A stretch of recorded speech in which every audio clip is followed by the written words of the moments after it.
Senator Bungo, Senator Robin Padilla, Senator Marcolita, Senator Robin, Aimee Marcos, and the two Villar. Pero Senator Aimee, sir, nag-commit na rin? Senator I Aimee? don't know. I don't know kung nag-usap na sila personally, pero in principle, kami, Duterte Blanco, napag-usapan namin, we are inclined to support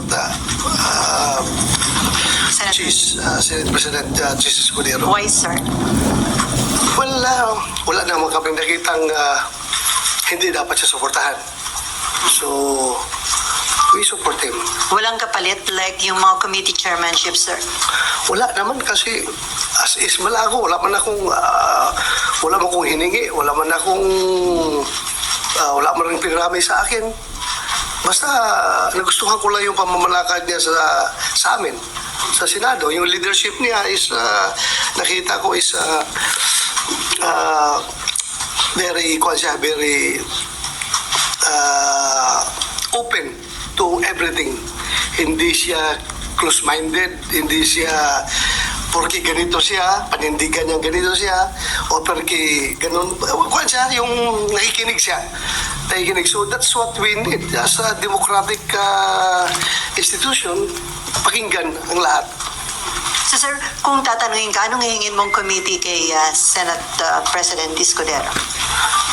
Wala na akong hinihingi kasi meron naman tayong equity of the incumbent kung gano'n, di ba? Kung halimbawa, we will vote for him as the Senate President, tapos I am an incumbent senator, yung kung ano yung hawak ko, I suppose yung pa rin naging hawakan ko. Equity of the incumbent nga. So, hindi ko na hiningi sa kanya yan.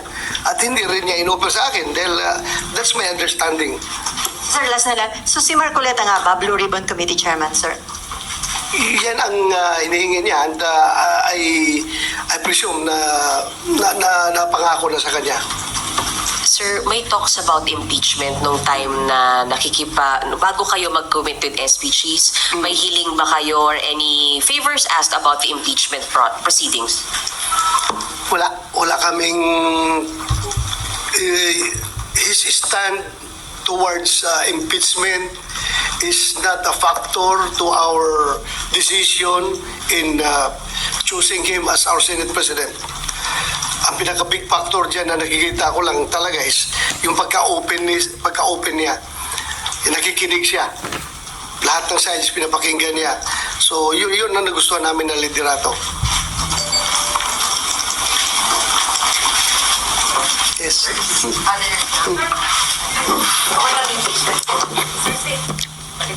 Sa impeachment, sir, di ba po, nag-move kayo para i-dismiss yung articles of impeachment noong June 10. Ulitin niyo po ba yan pag nag-reopen kayo? Yung hihingi na ho ba yan? Hihingin ba yan ng Duterte 7? Usap pa kami. Titingnan namin. Baka sabihin nyo, insisting naman itong mga tao na ito, pabalik-balik. Hiningi na namin yan noon, di ba? Pero one thing I can assure you is that ako, from my personal na paniniwala ko ito, that since tinanong ng impeachment court yung House of Representatives as to their stand whether or not itong 28th Congress House of Representatives is willing to be bound by the actions of their predecessors, yung House of Representatives ng 19th Congress, are they willing to continue or are they willing to be to bind themselves to whatever actions that were took place during the previous Congress? You can expect me also to raise the same question sa floor once the 20th Congress convenes. Itatanong ko rin na tinanong natin yung House of Representatives. Why not ask ourselves also? Di ba? Pareho lang naman. Pareho lang. So, tanongin rin natin yung Senate of the 28th Congress kung are they willing to be bound by the actions of the previous previous Senate of the 19th Congress. So Senator, ibig sabihin, bago kayo mag-decide kung i-dismiss or hindi, paano po yung senaryo? Kailangan po bang magbotohan kung sa tingin ng Senado ay may jurisdiction kayo o wala dun sa impeachment? Yun, dapat it has to be established. It has to be established by the Senate, not by the impeachment court. By the Senate. So, We are talking about new composition ng Senado. So I am asking the Senate, not the impeachment court.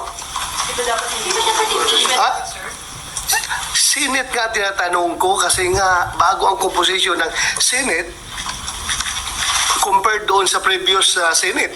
So magiging iba na naman ang composition ng impeachment court, di ba? Pero itatanong ko yan dito sa plenaryo namin as a Senate, not as an impeachment court. Di ba?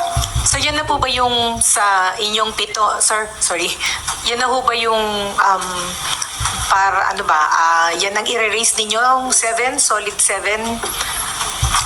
I hope they are going to support me, but hindi pa namin napag-usapan yun. As I've said, personal ko lang yan na paniniwala na kailangan tanungin rin natin itong Senate of the 28th Congress kung magpapabind ba sila sa actions ng Senate of the 2019 Congress. So sorry, isa na lang. Sir, hindi nga ho ba proof na talagang tatawid dito sa 20th Congress at kailangan yung mag-trial, yung pong pag-return ng articles of impeachment sa House kasi hiningan nyo po sila may order kayo sa kanila eh.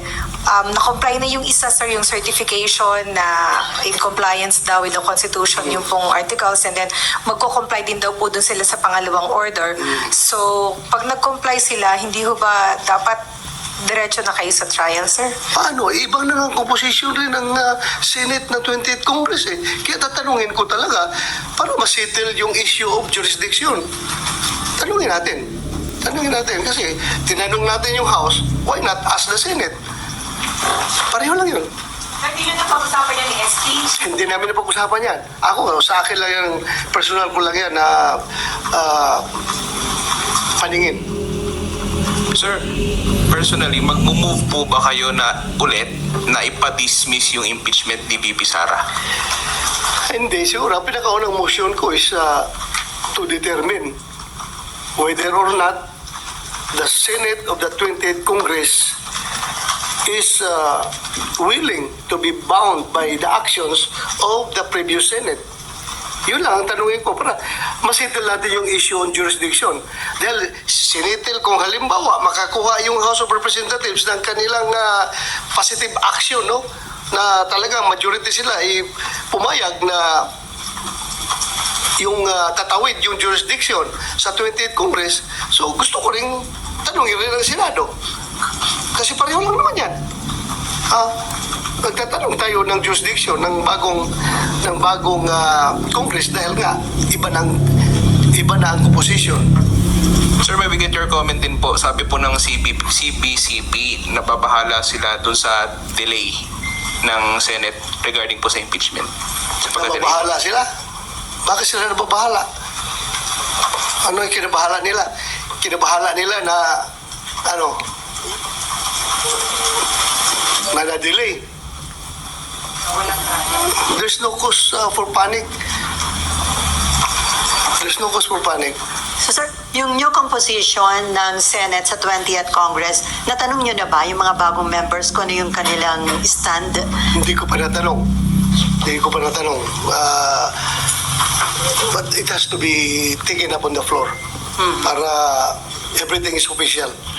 And then, sir, pumirma kayo doon sa resolution ni Senator Robin na nananawagan para mapauwi sa bansa ang dating Pangulong. Yes. Oh. So, sa tingin nyo, may ano yung weight nun? Kung sakaling, sa tingin nyo ma-approve yung resolution na yan? Wala lang. It's expressing the sense of the Senate na gusto ng Senado na makauwi na si Pangulong Duterte dito sa ating bansa for reasons of sovereignty,